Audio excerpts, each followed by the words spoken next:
ओम नमः सिद्धेभ्य। मंगलमय मंगल करण वीतराग विज्ञान। नमो ताहि जाते भये अरहंतादि महान। करि मंगल करि हो महाग्रंथ करण को काज। जाते मिले समाज सब पावे निज पद राज। मोक्ष में प्रकाशक ग्रंथराज पर हमारी चर्चा चल रही है। 9वें अधिकार में अपन देख रहे हैं मोक्ष मार्ग का क्या स्वरूप है और मोक्ष मार्ग जिन चीजों से मिलकर के बना है, ऐसे वो सम्यक दर्शन, सम्यक ज्ञान और सम्यक चरित्र का क्या स्वरूप है, ये सारा प्रकरण यहाँ पे टोडर मिल्ली साहब समझा रहे हैं अपने को। और इसमें खास चीज इनको समझने की ये है कि इनको हम भली भांति समझे, पूरे नाम से नहीं, इनका लक्षण भी जाने और इनकी परीक्षा भी करें। क्योंकि अगर पूरा नाम जान लिया या लिखा हुआ पढ़ लिया और सीख लिया, समझ लिया, परीक्षाएं भी दे ली, ये सब भी काम कर लिया, लेकिन श्रद्धान अगर सही नहीं बना तो वो किस काम का? वो तो क्षयोक्षमिक ज्ञान है और वो तो यहाँ आयु पूरी हुई और एक समय भी नहीं लगेगा वो सारा क्षयोक्षमिक ज्ञान खत्म होने। एक समय में सब यहीं कहीं धरा रह जाए। लेकिन श्रद्धान में अगर उसको बिठा लिया तो वो आगे काम आएगा, है ना। श्रद्धान अगर उसका बैठ जाए, श्रद्धान हो जाए सही सही, तो काम आएगा। और उस श्रद्धान के लिए वो परीक्षा पूर्वक जानना अनिवार्य है। जरूरी नहीं है, अनिवार्य है। अनिवार्य क्या? परीक्षा करना है तो उसके लिए उनका नाम भी जानना है और उसके साथ साथ उनका लक्षण भी जानना है। कल इसी संबंध में अपनी ये पूरी चर्चा हुई थी, पेज 214 और 314 315 पर लक्षण और लक्षणाभास का विषय था। और मैंने आप लोगों से कहा भी था कि जो अपन ने सम्यक दर्शन का लक्षण, मोक्ष मार्ग का लक्षण देखा है, सम्यक दर्शन, ज्ञान, चारित्राणि, मोक्ष मार्ग, कि ये मोक्ष के नियामक कारण हैं। 3 प्रकार के कारण देखे थे ना, उनमें से ये इन तीनों की एकता ऐसा कारण है कि जिसके होने पर मोक्ष रूप कार्य होगा ही होगा और इनके नहीं होने पर मोक्ष रूप कार्य बिल्कुल भी नहीं होगा। ये देखा था अपन ने। तो उसमें आप अव्याप्ति, अतिव्याप्ति, असंभवी, ये सभी दोष उसमें लगा करके देख सकते हो।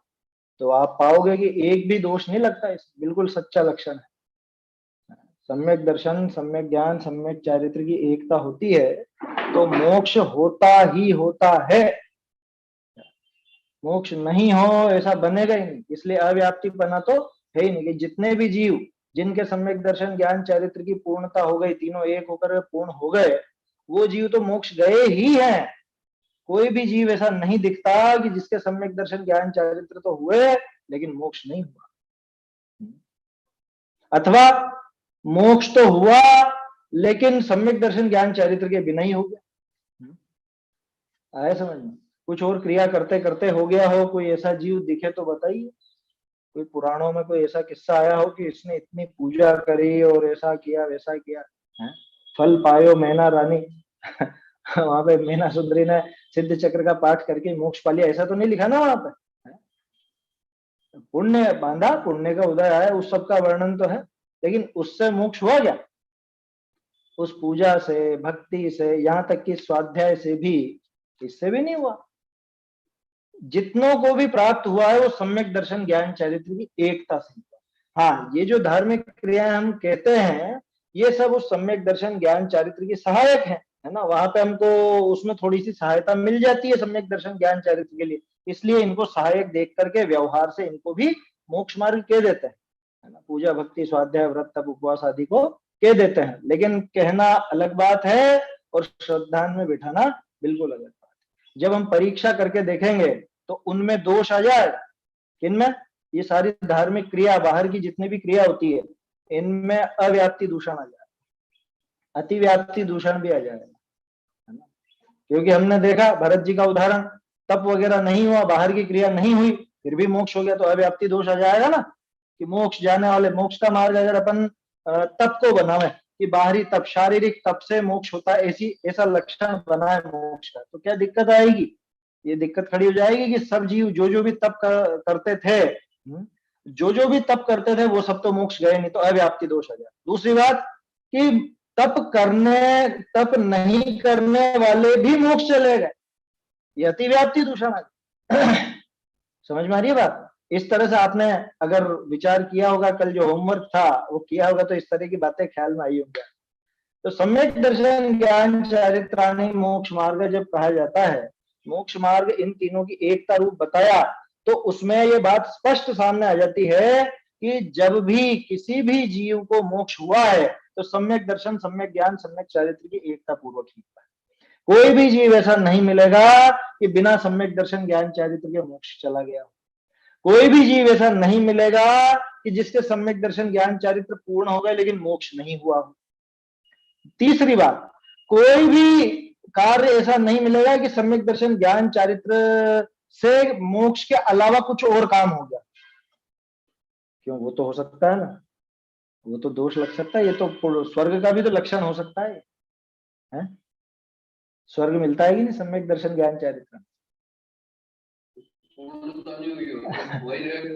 कि वो उसके साथ में जो शुभ भाव चलता है उससे मिलता है समझ में, है ना? गफलत में नहीं आना कि साहब लिखा है वहां सम्यक्तम च सूत्र है ना, देवायु के बंध के कारणों में, तत्वार सूत्र में पढ़ा होगा आप लोगों ने। सम्यक्तम च ऐसा सूत्र लिखा है कि सम्यक दर्शन भी मोक्ष का कारण है, सॉरी स्वर्ग का कारण है। क्या कि स्वर्ग का कारण वास्तव में सम्यक दर्शन नहीं, बल्कि सम्यक दर्शन के साथ साथ जो शुभ भाव चले, उन शुभ भावों से जो पुण्य बंधा, वो पुण्य बंध वास्तव में स्वर्ग का कारण। ये उसके डिटेल में है, अगर आप लोगों ने टीकाएं पढ़ी होंगी तत्वार सूत्र की तो ये सब आपको ख्याल होगा।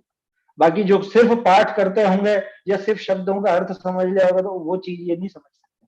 जब तक आचार्यों का पूरा खुलासा नहीं देखे, टीकाओं को नहीं समझे, अभिप्राय को नहीं समझे, तो ऐसी गड़बड़ खड़ी होती है।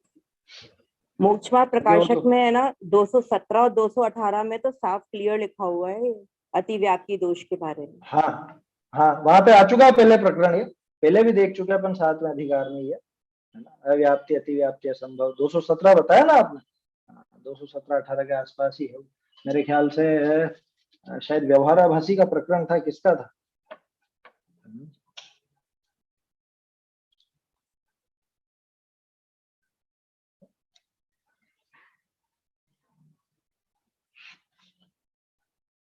दो 217 में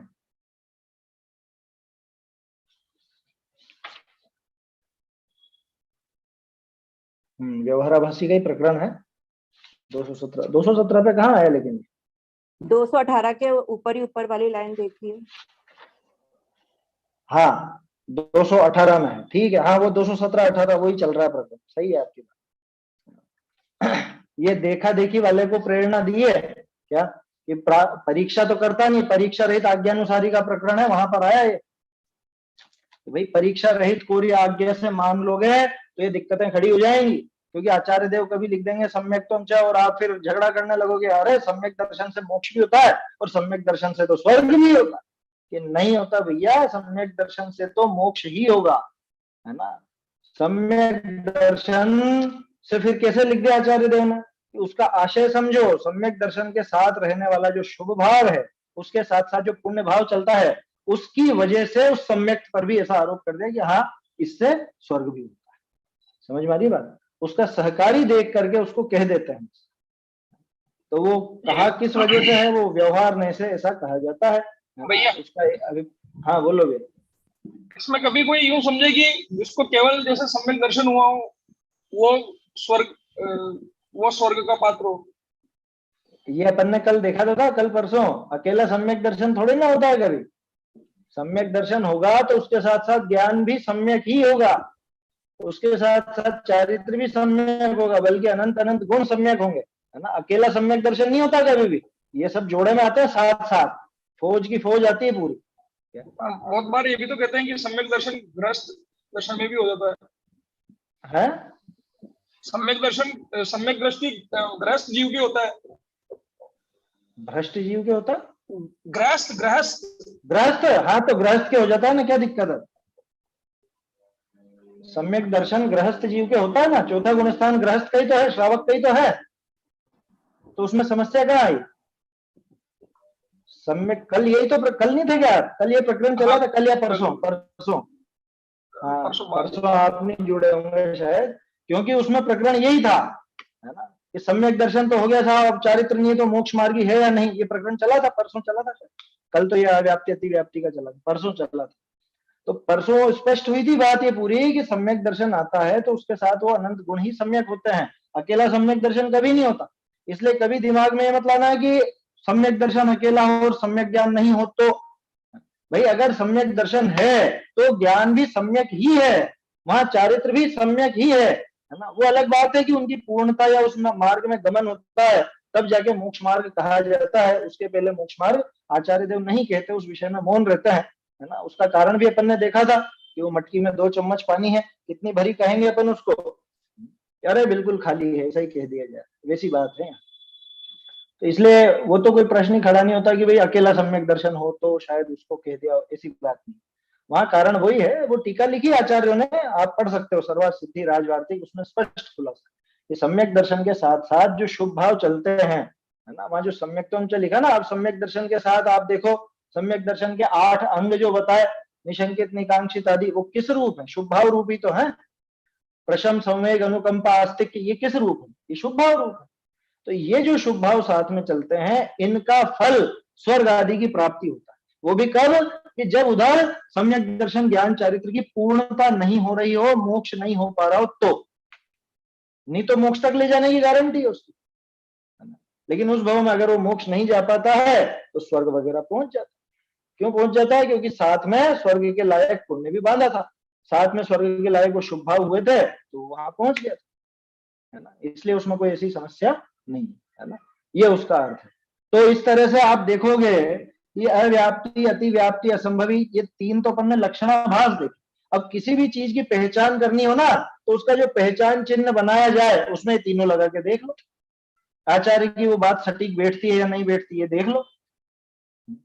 जीव के बारे में कल बात की थी, आखिरी पैराग्राफ में जीव का वर्णन था, जहां सच्चा लक्षण दिखाया था कि जीव का लक्षण चैतन्य, तो चेतना प्रत्येक जीव में पाई जाती है, ऐसा कोई जीव नहीं है कि जो बिना चेतना के हो, तो अव्याप्ति नहीं हो सकता। चेतना यानी ज्ञान दर्शन, ये जीव को छोड़ के पुद्गल धर्म आकाश काल में बिल्कुल भी नहीं पाया जाता, तो अव्याप्ति का भी सवाल नहीं। और जीव में पाया ही जाता है, इसलिए असंभवी दोष भी नहीं आता। तो ये जीव का सच्चा लक्षण, इसको सच्चा लक्षण कहते हैं, है ना, जिसमें किसी भी प्रकार का दोष नहीं हो, उसको सच्चा लक्षण कहते हैं। और सच्चे लक्षण से पहचान करने का फायदा क्या? वो आखिर में लिखा था, क्या लिखा था वहां? इसके द्वारा आत्मा मानने से आत्मा अनात्मा का यथार्थ ज्ञान। किसके द्वारा? सच्चे लक्षण से अगर आप आत्मा की पहचान करोगे तो आपको आत्मा का अनात्मा का यथार्थ ज्ञान होगा। यथार्थ ज्ञान माने वो भेद विज्ञान होगा कि ये जीव है और ये जीव नहीं है, ये मैं हूं और ये मैं नहीं हूं, ऐसा कुछ दोष नहीं लगता। तीनों दोष तो आ ही नहीं रहे, इनके अलावा लक्षण का और कोई दोष होता भी नहीं। इस प्रकार लक्षण का स्वरूप उदाहरण मात्र था, इस तरह से यहाँ पे लक्षणों का स्वरूप दिखाया और उस तरह से अपने को परीक्षा करना चाहिए। एक चीज और देखो, परिभाषा तो अपन ने उद्देश्य की परिभाषा लिखी ली थी कि नाम मात्र कथन को उद्देश्य कहते हैं। लक्षण की परिभाषा भी आखिर में मैंने आप लोगों को बताई थी कि परस्पर मिली हुई अनेक वस्तुओं में से जो किसी एक वस्तु को भिन्न कर देवे, ऐसा पहचान चिन्ह लक्षण कहलाता है। परस्पर व्यति करे सती येन अन्यत्वम लक्ष्यते तल्लक्षणम, ये वहां की है शायद, तत्वार्थ श्लोक वार्तिक की है या मैं भूल गया, शायद अष्ट सहस्त्र की या किसी की। और न्याय दीपिका में आती है व्यतिकीर्ण वस्तु व्यावृत्ति हेतु लक्षणम, उसका भी वही अर्थ है। व्यतिकीर्ण वस्तु यानी बहुत सी मिली हुई वस्तुओं में व्यावृत्ति हेतु, जो व्यावृत्ति करा दे, व्यावृत्ति कराने वाले हेतु का नाम लक्षण। ठीक है, ये तो हो गया लक्षण निर्देश। अब परीक्षा किसको कहते हैं? विरुद्ध नाना युक्ति प्राबल्य दौर्बल्य अवधारणाएं प्रवर्तमानो विचारो परीक्षा, ये परीक्षा की परिभाषा। फिर से बोल देता हूं, जो लोग लिख रहे हैं आसानी से लिखेंगे। विरुद्ध नाना युक्ति प्राबल्य दौर्बल्य अवधारणाएं प्रवर्तमानो विचारो परीक्षा, माने विरुद्ध नाना युक्ति, है ना, अनेक प्रकार की युक्तियां हो, है ना, कोई उसके पक्ष में हो, कोई विपक्ष में हो, तो विरुद्ध नाना युक्ति। अब इनमें प्राबल्य दौर्बल्य, इनकी प्रबलता या दुर्बलता का अवधारणाए प्रवर्तमानो विचारो, उनके प्रबलता या दुर्बलता का अवधारण करने के लिए जो विचार प्रवर्तमान हुआ है उसको परीक्षा कहते हैं। क्या मतलब निकला? मतलब ये निकला कि तरह तरह की युक्तियां हमारे सामने आती है। अब उसमें हम देखेंगे कि ये युक्ति ज्यादा मजबूत है कि ये युक्ति ज्यादा मजबूत है, कि कौन सी युक्ति प्रबल है, कौन सी युक्ति दुर्बल है। इसका निर्णय करने के लिए जो विचार उठता है ना, जो विचार प्रवृत्त होता है, उसको कहते हैं परीक्षा। ठीक है, जैसे मान लो अपने अपने को निर्णय करना मैं जीव हूं कि नहीं, तो फिर युक्ति से अपन सोचेंगे कि जीव का लक्षण तो ज्ञान दर्शन है ना, जिसके जानना देखना पाया जाता है, जो सुख दुख का अनुभव करता है, जिसमें ज्ञान दर्शन चेतना पाई जाती है, उसको जीव कहते हैं। ठीक है, और जिसमें ज्ञान दर्शन आदि नहीं पाया जाता उसको अजीव कहते हैं। अभी आचार्य देव बार बार मुझको जीव कह रहे हैं, तो वास्तव में मैं जीव हूं कि नहीं हूं? तो फिर देखेंगे मैं भी जानता देखता हूँ, ये जान तो रहा हूं, मैं ये सब जान रहा हूँ, मेरे जानने में आ रहा है, और मुझे एकदम चोट लगे तो मुझको दर्द भी होता है, दुख होता है, या कुछ मुझको ऐसा कुछ अच्छा सा लगे तो सुख भी होता है, सुख दुख का अनुभव मैं करता हूँ, ज्ञान दर्शन मेरे पाए जाते हैं। तो इसका मतलब हो ना हो मैं जीव ही हूं। ये परीक्षा हो गई, और कैसी होती है परीक्षा? और परीक्षा पूर्वक निर्णय होता है पक्का, है ना, वो श्रद्धान सच्चा श्रद्धान होता है। तो विरुद्ध नाना युक्ति प्राबल्य दौर्बल्य अवधारणाएं प्रवर्तमानो विचारो परीक्षा, ये परीक्षा की परिभाषा है ना। तरह तरह की युक्तियां हमारे सामने आए, अब देख लो ना। जैसे एक उदाहरण और लेते हैं अपन अध्यात्म का, इस शरीर का कर्ता धर्ता कौन है? कि मैं हूं, एक युक्ति।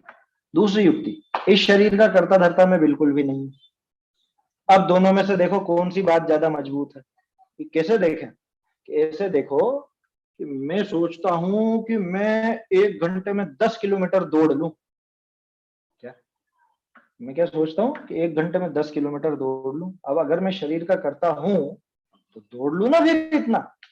समझ में आ रही है बात?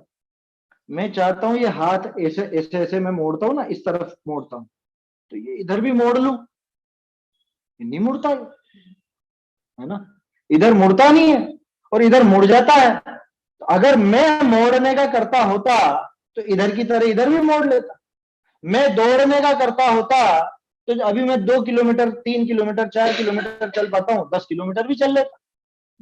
मैं इस शरीर का करता होता तो लंबाई थोड़ी सी और बढ़ा लेता। मैं इस शरीर का करता होता तो रंग थोड़ा और साफ कर लेता, बाल सफेद नहीं होने देता, अच्छी बॉडी बना लेता है। तो ये सारा काम मेरे हाथ में, अगर मैं शरीर का करता होता तो ये सब हो जाना चाहिए था ना मेरे अनुसार। क्यों अस्पताल चल रहे हैं इतने, क्यों लोग बाग इतने दौड़ रहे हैं अस्पतालों में? अगर शरीर का कर्तव्य तो खुद को हो तो कौन बीमार पड़े बताओ? तो ईंट पत्थर भी खाऊं तो भी पच जाना चाहिए फिर। समझ में आ रही है बात? अगर मैं शरीर का करता हूं तो ये शरीर तो मेरे हिसाब से चलना चाहिए, क्योंकि जो करता होता है उसके हिसाब से सारा ही काम होता है। तो इसलिए क्या अर्थ निकला? वास्तव में मैं शरीर का करता हूं। आचार्य देव जो तरह तरह की युक्तियों से हमको समझाते हैं, उन युक्तियों में परीक्षा ही तो की गई है। लक्षण देखे अपन ने कि देखो मैं सोचता हूं चलने की, तो मैं चल तो गया, लेकिन मैंने फिसलने की तो सोची ही नहीं थी, फिर फिसल क्यों गया? और मैंने तो 10 किलोमीटर की सोची थी, मैं 5 ही किलोमीटर क्यों चल पाया? समझ में आ रही है बात? ये चलने पर मेरे पैरों में दर्द क्यों होने लग गया? तो इसका मतलब ये कर्तृत्व तो मेरा नहीं है, ये बात कुछ और है। ये परीक्षा हो गई, इसमें क्या बड़ी बात है? तो परिभाषाओं में मत उलझना हो, तो फिर भी मैंने आपको याद रखने के लिए वो नोट करवा दिए, बोल दी है। बाकी परीक्षाओं में परिभाषाओं में दिमाग मत उलझाना जाता। आप तो सीधा सीधा उसका जो मूल मुद्दा है उसको पकड़िए, है ना। हमको किस तरह से श्रद्धान करना है, कौन सी बात को किस तरह से ग्रहण करना है, ये सीखिए बस। लक्षण देखो और उसकी परीक्षा करो। अरे आप ये जो विचार करोगे ना कि इसमें कोई अव्याप्ति अतिव्याप्ति असंभवी दोष तो नहीं आ रहा है, इस विचार में ही परीक्षा हो जाए, उसमें ही काफी कुछ परीक्षा है। समझ में आई बात? तो ये तीनों चारों का, तीन तो लक्षणाभास और एक सच्चा लक्षण, इन तीनों के चारों के उदाहरण देख करके टोडरमल जी ने ये विषय पूरा स्पष्ट यहाँ पे किया है, जिसकी चर्चा अपनी कल हो गई थी। आज थोड़ा सा दोहरान भी कर लिया अपन ने और इस बहाने थोड़ा सा उसको और अच्छे से भी समझ लिया। अब आगे बढ़ते हैं। मोक्ष मार्ग का स्वरूप है ना, उसका निर्णय करना है, क्योंकि मोक्ष जाना है ना वास्तव में। देखो सबसे पहले टोडरमल जी ने क्या कहा कि आत्मा का हित मोक्ष ही, कि ठीक है साहब तो मोक्ष चलो। तो मोक्ष मार्ग क्या है, तो मोक्ष मार्ग का लक्षण दिखाया, लेकिन हम कैसे मान ले कि ये सही बात है, ये सच्चा लक्षण है इसका? ये तो परीक्षा करो, परीक्षा करने की वो सब विधि बता। अब मोक्ष मार्ग किसको कहा था? सम्यक दर्शन, सम्यक ज्ञान, सम्यक चारित्र, इन तीनों की एकता को मोक्ष मार्ग कहा। तो अब क्रमशः इन सबका अपने को लक्षण भी देखना है और इनकी परीक्षा भी करनी। नाम तो दे ही दिया इन्होंने, है ना, सम्यक दर्शन, ज्ञान, चारित्राणि, मोक्ष मार्ग, ये तो हो गया अपना उद्देश्य, है ना। उसका निर्देश कह लो, उद्देश्य कह लो, नाम मात्र कथन कह लो, है ना, वो तो वो काम हो गया। अब हमको क्या करना है कि अब हमको इनके लक्षण देखने हैं। अब लक्षणों की बारी है। सबसे पहला नंबर किसका? सम्यक दर्शन। तो देखिए सम्यक दर्शन का सच्चा लक्षण, ये हेडिंग दी ना यहाँ पे पेज नंबर 315 पर, हस्तलिखित में 408 है। क्या कह रहे हैं? अब सम्यक दर्शन आदि का साचा लक्षण कहिए। सम्यक दर्शन आदि का माने सम्यक दर्शन का भी कहेंगे, सम्यक ज्ञान का भी, सम्यक चारित्र का। वो किस्मत की बात है, सम्यक दर्शन की बात पूरी नहीं हो पाई, है ना। सम्यक ज्ञान, सम्यक चारित्र का तो आगे आता जो आता, पर वो उपलब्ध नहीं है, वो हो नहीं पाया, ऐसी बात है। क्या कह रहे हैं? विपरीत अभिनिवेश रहित जीवादिक तत्वार्थ श्रद्धान सो सम्यक दर्शन का लक्षण। ये बिल्कुल सटीक परिभाषा है। तत्वार्थ सूत्र में आपने पढ़ा होगा, तत्वार्थ श्रद्धानम सम्यक दर्शनम, है ना। तो ये इधर इतना बड़ा कैसे लिख दिया इन्होंने? इतनी लंबी परिभाषा क्यों लिख दी? ये असल में उसका सार ही है ना। वो यूं समझ लो आपकी वो जो सूत्र है, उस सूत्र की टीकाओं में जो बात आई ना, वो सारी टीकाओं से पूरी सारभूत बात निकाल करके टोडरमल जी ने परिभाषा दी। क्या? कि विपरीत अभिनिवेश रहित, विपरीत अभिनिवेश रहित। पहली शर्त क्या है? कि वो जो श्रद्धान हो, वो श्रद्धान विपरीत अभिनिवेश से रहित होना चाहिए, क्योंकि श्रद्धान जीव के हमेशा है। ये गजब की बात है। क्या? जीव को श्रद्धान तो हमेशा है, जीवादि तत्वों का श्रद्धान तो है, लेकिन वो समीचीन नहीं है, वो विपरीत अभिनिवेश रहित नहीं है। माने विपरीत अभिनिवेश उसमें पड़ा हुआ है। अभिनिवेश माने देखो, विपरीत माने तो उल्टा, और अभिनिवेश माने मान्यता। ठीक है, मान्यता कह लो, अभिप्राय कह लो, वासना शब्द भी आता है उसके लिए, है ना। अंदर के वो परिणाम उस तरह के, वो भी कुछ भी अलग अलग नाम आ सकते हैं। ज्यादातर नाम ये मिलता है विपरीत अभिनिवेश, है ना। तो उस श्रद्धान में विपरीतता नहीं होनी चाहिए, उल्टा नहीं मानना चाहिए। समझ में आ रही है बात? बोलो, मिथ्या दृष्टि जीव को, जीव का श्रद्धान है कि नहीं? जीव का श्रद्धान है या नहीं मिथ्या दृष्टि को? है, बिल्कुल है। कैसा? लेकिन उल्टा है। आया समझ में? अरे उल्टा है ना, ये शरीर को जीव मान रखा है, यही तो हूं, यही है वो जीव है ना। वो चार्वाक मत वाले क्या कहते हैं कि ये पंचभूत से मिलकर के ये जो बन गया, यही जीव है ना। पृथ्वी, जल, मिट्टी, वायु, आकाश, इन सब से मिलकर के ये जो शरीर बना ना, यही जीव है। ये जीव की उत्पत्ति हो गई, और पंचभूत अलग अलग हो गए, जीव खत्म, बस छुट्टी। तो बोलो, उनको जीव की मान्यता है कि नहीं? है। जीव का श्रद्धान है कि नहीं? है। लेकिन कैसा है? विपरीत अभिनिवेश वाला। समझ में आ रही बात? ऐसा कोई जीव नहीं है कि जिसको श्रद्धान नहीं हो। श्रद्धान तो है, पक्की बात है कि श्रद्धान है उसको, लेकिन वो श्रद्धान उल्टा है, खोटा है, क्योंकि श्रद्धान बिना कोई जीव नहीं होता। समझ में आ रही है बात? बहुत से लोग सोच रहे हो मिथ्या दृष्टि को श्रद्धान कैसे? अरे भाई, श्रद्धा गुण खाली तो नहीं रहेगा ना, श्रद्धा गुण का काम तो होगा ना, बस वो उल्टा हो रहा, उसी को तो सीधा करने की बात है। जीवादि सभी, आपने छेड़ाला पढ़ी ना, छेड़ाला में 7 तत्वों की विपरीत मान्यता उसके अंदर आई। क्या है वो? राग आदि प्रकट जे दुख देन, तिन ही को सेवत गिनत चैन, शुभ अशुभ बंध के फल मजार, है वो सारी चीजें हैं। आश्रव की, बंध की, संवर की, निर्जरा की, मोक्ष की, जीव की, अजीव की, सबका श्रद्धान बोलो है या नहीं? उसमें है, बिल्कुल उल्टा श्रद्धान है ना। उसका नाम ही है विपरीत श्रद्धान। जीव अजीव संबंधी विपरीत श्रद्धान, 7 तत्व का विपरीत श्रद्धान। तन उपजा अपनी उपज जान, तन नशत को आपको नासवान।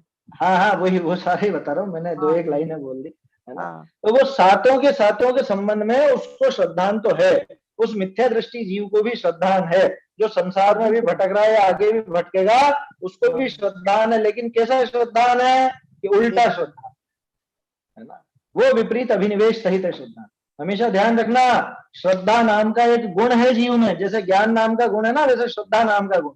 और जैसे ज्ञान गुण कभी भी खाली नहीं रहता, कुछ ना कुछ उसकी पर्याय चलती है, ऐसे ही श्रद्धा गुण की पर्याय भी श्रद्धान रूप चलती है। लेकिन बात यह है कि वो पर्याय सही चल रही है कि विपरीत चल रही है।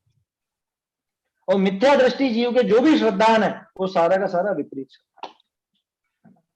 जैसे मोक्ष संबंधी श्रद्धान कैसा है उसका, कि वो यहीं पे सुख माने बैठा है, इन सब वस्तुओं में सुख माने बैठा है, ये मोक्ष तत्व का विपरीत श्रद्धान।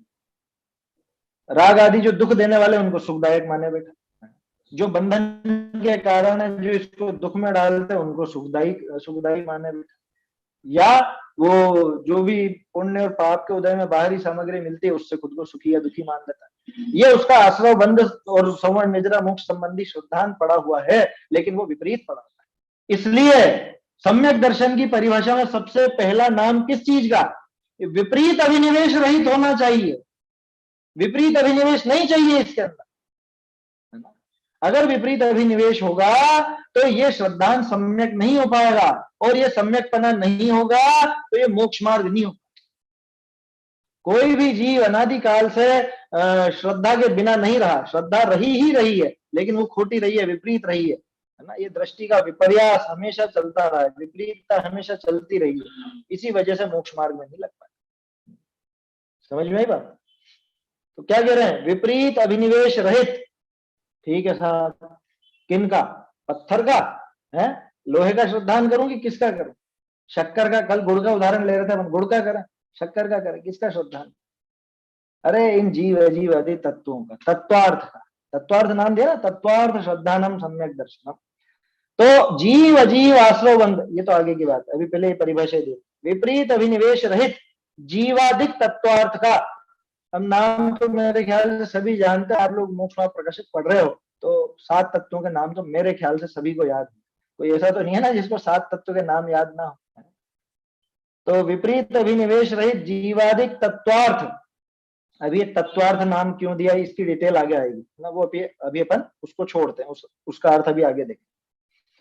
जीवाधिक तत्वार्थ श्रद्धान, यानी इनका सच्चा श्रद्धान, जीवादि तत्वों का, जीवाधिक तत्वार्थ का विपरीत अभिनिवेश रहित जो श्रद्धान है, सो सम्यक दर्शन का लक्षण, वो सम्यक दर्शन का लक्षण है ना।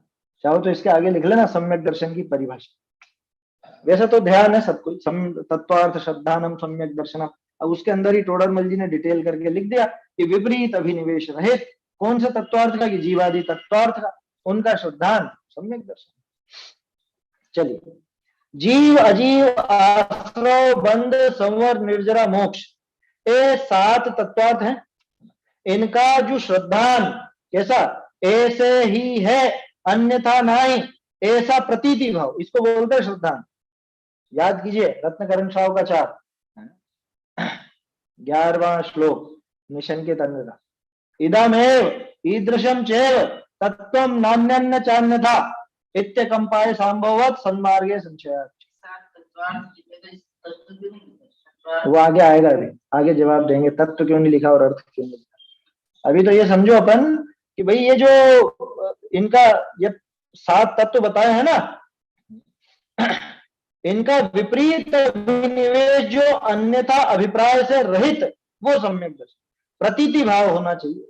वो प्रतीति भाव कैसा, कि ये 7 तत्व ऐसे ही हैं अन्यथा नहीं है, ये व्यवहार से भी परिभाषित है ना, क्योंकि इसका विकल्प इसी तरह से बनेगा, ये जो इसका भाव बनेगा ना, ये इसी तरह से बनेगा। अंदर वो जो श्रद्धान होता है उसको कहा नहीं जा सकता, श्रद्धान तो मुहर लगाने का काम है, भरोसे का काम है, उसकी परिभाषा नहीं होती, उसकी व्याख्या नहीं कर सकते। बाबूजी तो बहुत सरल और स्पष्ट करके कह देते थे, क्या कि श्रद्धान माने क्या, उस श्रद्धा गुण का काम क्या है, अहम करना, वहां सिर्फ अहम करने की बात है। यहाँ जो बात चल रही है वो 7 तत्व के श्रद्धान की मुख्यता से चल रही है। इस वजह से यहाँ 7 तत्व के संबंध में क्या विचार चलेगा श्रद्धान में कि भाई ये ऐसा ही है, अन्यथा नहीं है। ये अपन विचारों में कह रहे हैं, ये चीज विचारों की नहीं है, लेकिन वास्तव में कि ऐसा ही है, बस अंदर जो प्रतीति भाव। आप बोलते नहीं हो, बोलो गुड़ के बारे में विचार करते हो कि गुड़ मीठा ही है, कड़वा नहीं, खट्टा नहीं, चरखा नहीं, ये विचार आता है क्या? नहीं आता। ये विचार रूप नहीं है, ये बैठा हुआ है श्रद्धान। दूध में शक्कर डालते समय विचार थोड़े ना आता आप लोगों को अब ये दूध इससे मीठा हो जाएगा, क्योंकि ये शक्कर है और ये शक्कर मीठी ही है, ये खट्टी नहीं है, इससे दूध नहीं फटेगा। ऐसा सब विकल्प आते हैं क्या? विकल्प नहीं आते। ये चीज श्रद्धान में गहरे बैठा हुआ। तो अब लेकिन वो चीजें बोलने में कैसे आए, लिखने में कैसे आए, तो उसको ये रूप दिया टोडरमल जी ने, भाषा दी। क्या दी भाषा? कि इनका जो श्रद्धान कैसा कि ऐसे ही है, अन्यथा नहीं, ऐसा प्रतीति भाव लिख देना स्पष्ट। प्रतीति भाव जानने का काम नहीं है, ये होगा जानने पूर्वक ही, लेकिन ये जानने का विकल्प नहीं है, ये ज्ञान का विकल्प नहीं चलता रहेगा बार बार। प्रतीति में बैठा हुआ है, प्रतीति में बैठा हुआ है। जैसे मान लो आपका जो कोई परिवार वाला व्यक्ति है, आपका खुद का ही सगा कोई है, तो जब आप उसके साथ सफर करोगे तो उसमें विचार करोगे ये मेरा परिवारजन है, इससे मुझे कोई खतरा नहीं है, ये मेरा फायदा ही चाहेगा, ये मेरा भला ही चाहता। ये विचार चलते हैं क्या? ये विचारों की बात नहीं है, अंदर गहरे में बैठा हुआ। बहन का अपने भाई के प्रति या पति पत्नी का आपस में जो एक वो आपस में विश्वास होता है, वो विश्वास के विकल्पों में होता है क्या? वो विश्वास तो अंदर बैठा हुआ। समझ में ही बात? तो ये सिर्फ उसको भाषा प्रदान करिए। तो इसीलिए टोडरमल जी ने साथ में लिख दिया ऐसा प्रतीति भाव। प्रतीति भाव की व्याख्या नहीं होती, प्रतीति भाव की जो व्याख्या करिए ज्ञान की तरफ से करिए। जानने में कैसा रहेगा वो, अगर उसको अपन ज्ञान की तरफ से देखें तो कैसी बात है कि भाई ऐसा है और ऐसा नहीं। ये जैसे बच्चों से लिखवाया जाता है ना कि अपनी मम्मी पर निबंध लिखो या पापा पर निबंध लिखो, तब ये सोचो निबंध तो भले रट के लिख देता, लेकिन उसकी जो फीलिंग है वो तो अंदर भावों में प्रतीति में बैठी हुई है ना। उसका जो प्रेम है अपने माँ बाप के प्रति, या जो भी विश्वास है, वो जो विश्वास का भाव बनता है बच्चों को अपने माँ बाप के प्रति, उसे व्यक्त किया जा सकता है शब्दों। वो शब्दों की या ज्ञान के विकल्पों की कोई बात नहीं, वो प्रतीति की बात है ना। और वो प्रतीति के लिए लिखना पढ़ना आवे ये जरूरी नहीं, बोलना आवे ये जरूरी नहीं, वो ज्ञान में वो विकल्प उठे हो ये भी जरूरी नहीं। हाँ इतना जरूर है कि प्रतीति बनेगी ज्ञान पूर्वक ही। क्या? फिर से इस बात को ढंग से समझना, वो ज्ञान के बिना श्रद्धान होगा नहीं, लेकिन जब श्रद्धान हो गया उसके बाद बार बार उसका वो ज्ञान होता रहे ये जरूरी नहीं। समझ में आ रही बात? क्या कहा मैंने? फिर से कहता हूं कि ज्ञान के बिना श्रद्धान नहीं होगा। पहले आप जिस चीज का आपको श्रद्धान करना उसका जानना होगा ही होगा, वो ज्ञान होगा ही होगा। उस ज्ञान के बिना वो श्रद्धान आएगा नहीं, लेकिन वो श्रद्धान एक बार बैठ गया, श्रद्धान जम गया एक बार, उसके बाद बार बार वो विकल्प आते रहे, बार बार वो ज्ञान होता रहे, ऐसा नहीं। बिल्कुल सीधा सा उदाहरण है, आपने आपके जीवन में आपका नाम कितनी बार दोहराया है? मेरा नाम विक्रांत है, कितनी बार दोहराया? आपका जिसका जो भी नाम है, वर्धमान भी, आपने कितनी बार दोहराया जीवन में कि मेरा नाम वर्धमान है? दोहराते हैं? नहीं दोहराते। वो विकल्प की चीज, वो प्रतीति में बैठी हुई है, बस ऐसा ऐसा प्रतीति भाव। ऐसे प्रतीति भाव का नाम है श्रद्धा। लेकिन कैसा प्रतीति भाव? ऐसा ही है, अन्यथा नहीं है। लेकिन किस चीज? देखो गजब की बात है, मिथ्या दृष्टि जीव के भी यही सिद्धांत होता है कि ऐसा ही है। कैसा है? ये जो दिख रहा है यही जीव है, यही है जीव, यही हूं मैं, ये जो नजर आ रहा है यही हूं मैं, उसको भी ऐसा ही है ये श्रद्धान, और सम्यक दृष्टि को भी ऐसा ही है ये श्रद्धान। लेकिन दोनों का विषय बिल्कुल अलग। मिथ्या दृष्टि जीव को इस चेहरे में, इस पूरे शरीर में वो श्रद्धान पड़ा हुआ है कि मैं यही जीव, और सम्यक दृष्टि जीव को, जीव का जो स्वरूप है, आत्म स्वरूप जो है, उसके अंदर वो जीव पने का श्रद्धान पड़ा हुआ। इसलिए वो विपरीत अभिनिवेश शब्द डाला, विपरीत अभिनिवेश रहित है ना जीवादि पदार्थों का जो श्रद्धान होता है। कैसा कैसा श्रद्धान? ऐसे ही है अन्यथा नहीं, ऐसा प्रतीति भाव, सो तत्वार्थ श्रद्धान। ठीक है, बहुरी विपरीत अभिनिवेश जो अन्यथा अभिप्राय, ता करी रहित सो सम्यक दर्शन। ये पूरी परिभाषा होगी। विपरीत अभिनिवेश को क्या कहा? अन्यथा अभिप्राय, खोटा अभिप्राय, विपरीत अभिप्राय, जैसा नहीं है वैसा। सीधे शब्दों में कहें, जीव जैसा नहीं है वैसा जीव मान लिया, जैसा है वैसा नहीं माना। बिल्कुल एक छोटा सा उदाहरण है, कई बार आपने सुना होगा, किसी से मैंने कहा है ना, या मान लो आपने मुझसे कहा कि भाई नींबू ले आओ। अब मैं वहां बाजार गया और मैं नींबू की जगह संतरा उठा लाया। अब मुझे बताओ, नींबू का ज्ञान नहीं है कि संतरे का ज्ञान है? कि नींबू का नहीं है, संतरे का तो होगा। कह रहे दोनों का ही नहीं है। अगर संतरे का भी ज्ञान होता तो कम से कम संतरा तो नहीं लाता, कुछ और चीज उठा लाता, लेकिन संतरा तो नहीं लाता ना, क्योंकि पता है कि ये तो संतरा तो ये तो नींबू नहीं हो। तो समझ में आ रही है बात? तो ऐसी विपरीतता नहीं होनी चाहिए। विपरीत अभिनिवेश जो अन्यथा अभिप्राय, ता करे रहित, अन्यथा अभिप्राय, विपरीत अभिप्राय, कुछ भी मान लिया, जो जीव नहीं था उसी को जीव मान ले। अरे नहीं मान लेते हैं ये लोग बात, जीव का छोड़ो, अभी देवशास्त्र गुरु के ऊपर ही लागू कर लो। जो देव नहीं है उसको देव मान लिया, जो गुरु नहीं है उसको गुरु मान लिया, जो धर्म नहीं है उसमें धर्म मान लिया। उठाया एक पत्थर, लाल पोता, और ये भगवान बन गया। हो गया ना? इस तरह का नहीं होता। देखे ना तरह तरह के लोग, कुछ भी हो, कुछ भी, किसी को कुछ भी मान ले, ऐसा काम नहीं। उसको कहते हैं विपरीत अभिप्राय। उससे रहित जो है वो सम्यक दर्शन। माने विपरीत अभिप्राय रहित श्रद्धान का नाम सम्यक दर्शन। किसका? सात तत्व का, दुनिया भर का नहीं, दुनियादारी का नहीं, कि अमेरिका की राजधानी क्या है और इंग्लैंड की राजधानी क्या है उसका नहीं है, कि दुनिया में कितने देश हैं, उनके कौन कौन से झंडे हैं, इसका नहीं। भारत की राजधानी क्या है? बंबई। कह रहे इतना भी नहीं मालूम, इसको सम्यक दर्शन कैसे होगा? कि सम्यक दर्शन के लिए आपको भारत की राजधानी जानना जरूरी नहीं। कैसे जहां हम रहते हैं, राजस्थान में रहते हैं, तो राजस्थान की राजधानी तो जानना चाहिए, कि उससे भी कोई लेना देना नहीं, वो हमारे प्रयोजनभूत वस्तु नहीं। इसलिए यहाँ पे टोडरमल जी ने साथ में जोड़ दिया वो सात तत्व, जीवादि तत्वार्थ, जीवादि तत्वार्थ का श्रद्धा।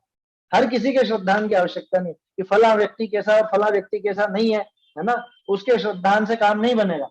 जीवादि जो सात तत्व है ना, जो प्रयोजनभूत तत्व कहलाते हैं, उनका विपरीत अभिनिवेश रहित जो सच्चा श्रद्धान होता है कि ऐसा ही है अन्यथा नहीं है, इस प्रकार के श्रद्धान का नाम सम्यक दर्शन। और वो सम्यक दर्शन मोक्ष मार्ग का पहला कदम। यूं कह लो कि सारी की सारी चीज ही वही, सम्यक दर्शन के बाद ही वो मोक्ष मार्ग का प्रारंभ होगा। मोक्ष मार्ग सम्यक दर्शन के बिना होगा ही नहीं। पहली सीढ़ी है ये, मोक्ष मार्ग की पहली सीढ़ी। भैया किसने लिखा मोक्ष मार्ग की पहली सीढ़ी? छेड़ाला में। अरे छेड़ाला के पहले आपको आत्मानुशासन वगैरह सब में मिला, ये चंद्राचार्य ने आया। बोलोगे? जीवादि सात तत्वों के साथ जैसे देवशास्त्र गुरु हुए, धर्म, इनका भी तो सही श्रद्धान होनी चाहिए। क्या? किसका? जीवादि सात तत्वों के अलावा जैसे सच्चे देव, सच्चे शास्त्र गुरु, इनका भी तो सही श्रद्धान होना जरूरी है। हाँ, बिल्कुल बढ़िया प्रश्न है आपका। जीवादि तत्वों के साथ साथ देवशास्त्र गुरु का भी तो सच्चा श्रद्धान चाहिए ना। टोडरमल जी आगे इनका सबका समन्वय करेंगे कि जिसको जीवादि तत्वों का श्रद्धान हुआ उसको देवशास्त्र गुरु का श्रद्धान भी होगा ही होगा। वो कैसे होगा वो तो अभी आएगा आगे प्रकरण, है ना। इसको आप देखोगे ना 9वें अधिकार को आगे, तो वो प्रकरण भी है। सात तत्व के सही श्रद्धान वाले को ही देवशास्त्र गुरु का सच्चा श्रद्धान। देवशास्त्र गुरु का कोरा श्रद्धान ऐसा नहीं होता कि हाँ महावीर भगवान की जय बोल दी और हो गया महावीर भगवान का, नमो अनंताणम बोल दिया और अंत भगवान का श्रद्धान हो गया, जय जिनेन्द्र बोल दिया और जिनेन्द्र का श्रद्धान हो गया। ऐसा बिल्कुल नहीं। उसमें ये गर्भित है ना, एक में दूसरा, दूसरे में एक, सब गर्भित है, आपस में एक दूसरे से जुड़े हुए। तो ये जो सात तत्व का श्रद्धान है ना, बेस है, ये उन सबका बेस है, आधार है। अगर ये सात तत्व का श्रद्धान सच्चा हुआ तो समझना देवशास्त्र गुरु का श्रद्धान भी पक्का और सच्चा होगा ही होगा। जीव का मतलब वो आपा पर का श्रद्धान भी सच्चा होगा ही होगा, निजात्म का श्रद्धान भी सच्चा होगा ही। प्रश्नबाजी बात, और वो सारे श्रद्धान एक में गर्भित हो जाते हैं। समझ में आ रही है बात? ऐसा देखो क्या कह रहे हैं यहाँ पे, ऐसा प्रतीति भाव सो तत्व श्रद्धान बहुरी विपरीत अभिनिवेश जो अन्यथा अभिप्राय ताकरी रहित सो सम्यक दर्शन। यहाँ विपरीत अभिनिवेश का निराकरण के अर्थ सम्यक पद कहा है। ये बात वहां पे टीकाओं में भी आई है। आप सर्वार सिद्धि पढ़ेंगे, तत्वार सूत्र की टीका या राजवार्तिक देखेंगे तो वहां यही खुलासा किया। वहां प्रश्न करके करा कि साहब इसमें आप दर्शन ज्ञान चारित्राणी मोक्ष मार्ग ऐसा लिख देते हैं ना, कि नहीं, सम्यक शब्द लगाएंगे, सम्यक तीनों के साथ लगाएंगे और तीनों के साथ अलग अलग अर्थ है सम्यक। तो सम्यक दर्शन में जो सम्यक पद दिया वो किसके लिए दिया? कि विपरीत अभिनिवेश से रहित पद के लिए। समझ में आ रही है बात? अब ध्यान रखना ये चीज हमेशा, सम्यक दर्शन तो श्रद्धान, कौन सा श्रद्धान? सच्चा श्रद्धान।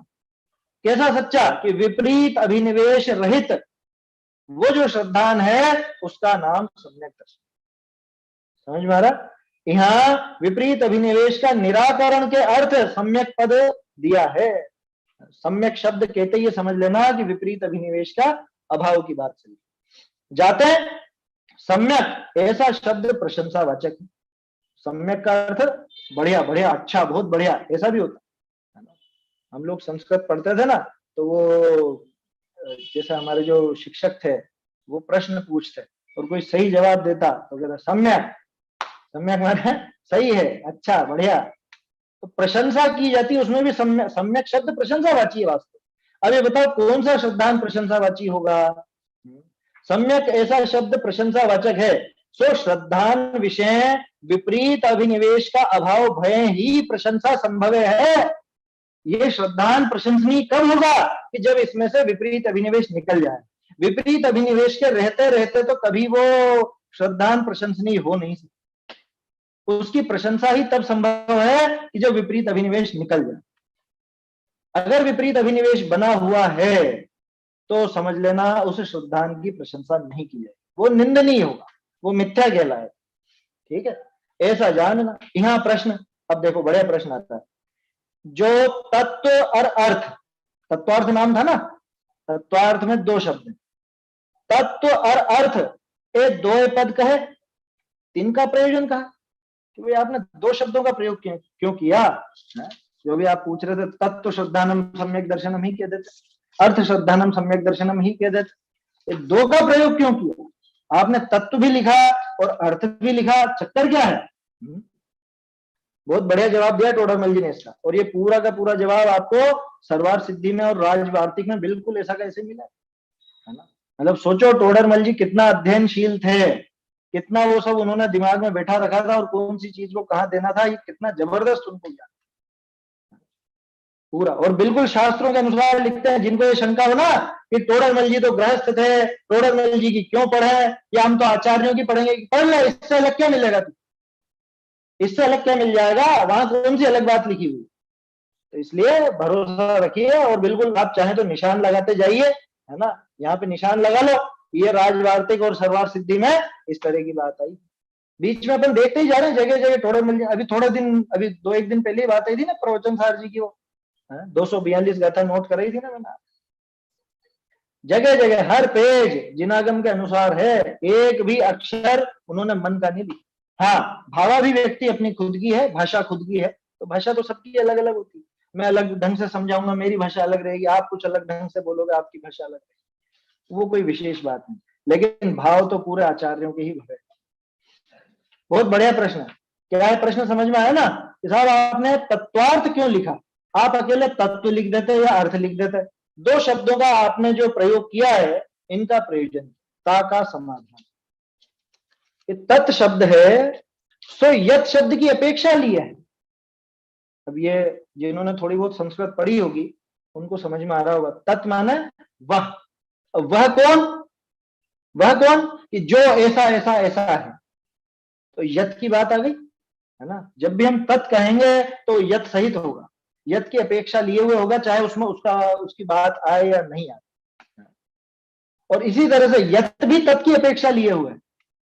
जब भी आप ऐसा प्रयोग करोगे कि जो ऐसा ऐसा है वो ये है, इस तरह की बात करेंगे ना अपन, इनमें से शक्कर कौन सी है कि जो मीठी है वह शक्कर, तो जो और वो ये एक दूसरे की अपेक्षा सहित चलते हैं, यत और तत्। तो तत् शब्द है, सो यत शब्द की अपेक्षा लिए है। तत् कहां पे आया? लेकिन अरे तत्व श्रद्धान, तत्व अर्थ, तत्व और अर्थ ये दो का प्रयोग किया ना, और तत्व शब्द को भी तोड़ा। तत्व शब्द कैसे बना? तत् प्लस त्व, ध्यान से देखना, तत् प्लस त्व, त फिर त में हलंत माने आधा त, और फिर त्व उसमें भी आधा त और व।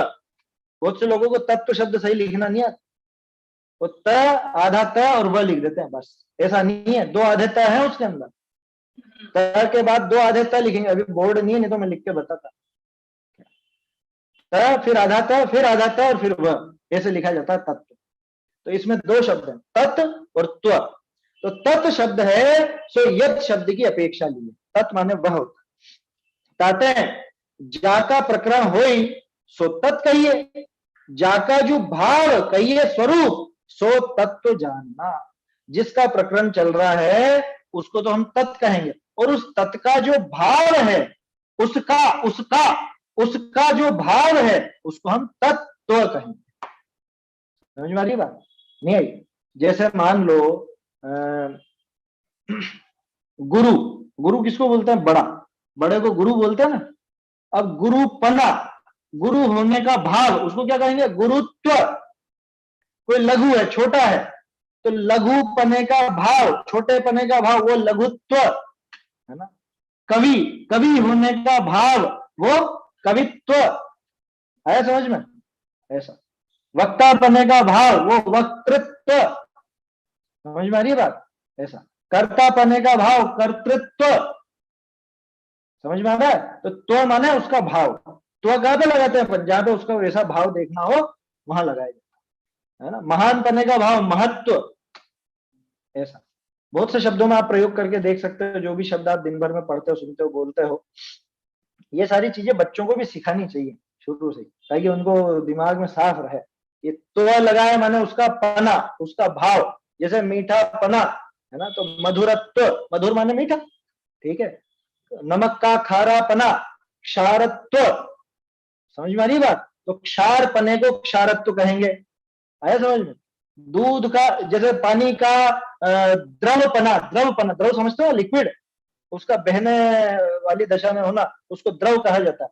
तो द्रव पना उसको क्या कहेंगे? द्रवत्व, ऐसा, ठीक है। तो मेरे ख्याल से समझ में आ गया होगा। हाँ ठीक है, प्रभुता सहित हो वो प्रभुत्व, प्रभुता पने का भाव वो प्रभुत्व, ऐसा। तो जाका जो भाव है ना, जो जिस वस्तु का प्रकरण चल रहा है उस वस्तु का जो भाव है उस भाव में त्व लगाया जाए। अब वो वस्तु, उसको तो अपन कह रहे थे तत् के नाम से, और तत् का जो भाव वो तत्व, समझ में आ गई बात है? तत् का वो भाव, तत् का उस रूप होना, उस वस्तु का उस रूप होना, उसको कहते हैं तत्व। जाका जो भाव कहिए स्वरूप सो तत्व जानना। जाते हैं तस्य भाव तत्वम, ऐसा तत्व शब्द का समास हो है ना। अलग अलग तरह से अर्थ निकाल के बताएंगे टोटल में। तस्य भाव तत्वम, तत्व अर्थ तत्वार्थ, तत्वम एव अर्थ तत्वार्थ, ऐसा यहीं पे अभी प्रयोग होने वाला। समय तो हो गया। जैसे तत्व का मतलब जिसमें जो मतलब शक्कर का मीठापन भी तत्व कहलाएगा कि तत्व? हाँ, वो शक्कर का तत्व है। वो शक्कर की बात कर रहे हैं ना, हमने कहा तत्व शक्कर, तो शर्करा का मीठा बना, शक्कर का मीठा बना, वो उसका मधुरत्व, उसका हाँ मीठापन है, वो तत्व है। हाँ। लेकिन उसके श्रद्धान को हम यहाँ पे तत्वार्थ श्रद्धान नहीं कहेंगे।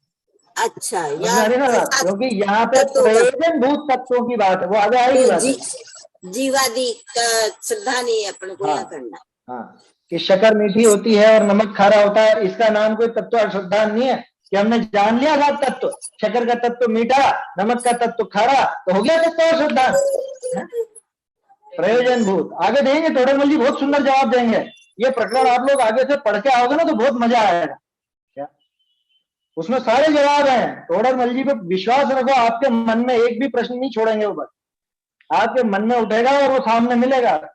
थोड़ा सा धैर्य रखो, बस आगे पीछे प्रकरण। पंडित जी पेज नंबर कितना आई है? ये अब अपन 316 पर आ गए हैं। ठीक है, 316 प्रारंभ हो गया है ना। देखिए समय तो हो गया है, पैराग्राफ अभी बाकी है और इसको ढंग से समझेंगे अपन, क्योंकि शब्दों का थोड़ा इसमें बहुत बारीकी से बताया ना, तो अभी तो यहीं पे छोड़ते हैं अपन, इस पैराग्राफ को फिर देखेंगे क्योंकि आगे द्रव्य और गुण पर्याय वो सब अर्थ वाली बात आ रही है। अभी तो ये देखो तस्य भाव तत्वम, इस चीज को देख लेते हैं, जाते हैं। तस्य भाव तत्वम, ऐसा तत्व शब्द का समास हो है ना, माने कि तस्य भाव, उसका जो भाव, उसका किसका, जिसकी बात चल रही है उसका, जिसकी भी बात चल रही है उसका जो भाव है वो उस वस्तु का तत्व कहलाए। जीव की बात चल रही है तो ज्ञान आदि तत्व कहलाए, ज्ञान स्वभाव तत्व कहलाए। उद्गल की बात चल रही है तो स्पर्श रस गंध वर्ण उसका तत्व कहलाए, है ना। शकर की बात चल रही तो मीठापन उसका तत्व कहलाए, है ना। अभी बस ये समझना तत्व शब्द का क्या अर्थ है। इन तत्वों का श्रद्धान तत्वाश्रद्धान ऐसा नहीं कर रहे हैं अभी अपन अर्थ, अभी तो तत्व शब्द को समझा है अपन। फिर कौन से तत्वों को पकड़ना है, कौन से तत्वों का श्रद्धान करना होगा मोक्ष मार्ग के लिए, सम्यक दर्शन के लिए, वो तो आगे आएगी बात, है ना। तो वो अपन कल देखेंगे, अभी समय हो गया है, इस पैराग्राफ को आगे फिर कल ही देखेंगे। निज निधि निज में बताई यह अनंत उपकार है, इसके लिए जिन वाणी माँ को वंदना शत बार है, वंदना शत बार है।